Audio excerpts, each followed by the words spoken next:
Alright, y'all. If I'm going to talk about this and lay it out for you, then what I need you to do, in this circumstance at least, I need you to understand that money, currency, in this particular scenario, is not created or destroyed, just transferred. Now, quite a few years ago, I think pretty near going on 10 years ago, I don't know, let's hope it was well-meaning person thought that every American should be able to own a home. Some experts looked at one of the higher expenses of people and determined that home ownership would be beneficial to helping people retire. So there were these government programs that allowed first-time homebuyers all types of government guarantees that they could get financed. To make a long story short, the end result of that was everybody got financed. And what would happen, because there was not an up and up system of checks and balances on it, that numbers were getting skewed. Loans were given to people who had no hope of affording it. And the companies that did those loans were packaging up those mortgages as a securities, like a bond. You put the value of this real estate security, group it with a whole bunch of other real estate securities, you give it a rating of return, and the interest paid on that loan would be the interest of that bond given. To make a long story short, again, people were buying houses and flipping houses and selling them to people, and the value of real estate went up in turn. Good old law of supply and demand. And it got up into the trillions of dollars by the end of it. Trillions of dollars.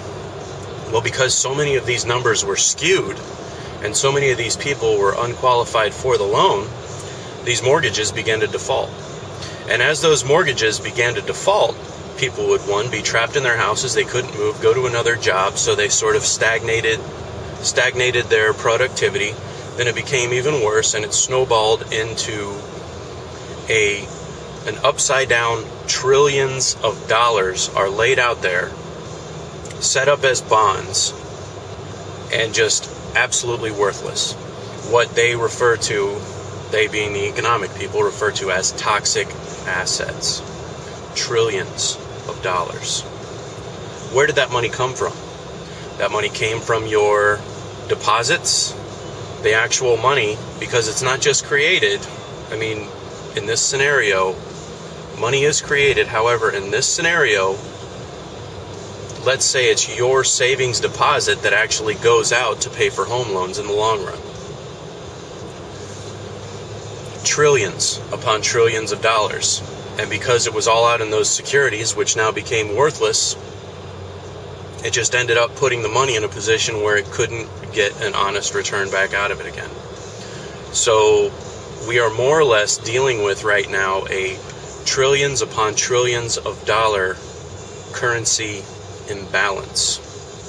And because when the market is trying to correct it, it's remarkably volatile, they've locked away those extremely volatile real estate assets.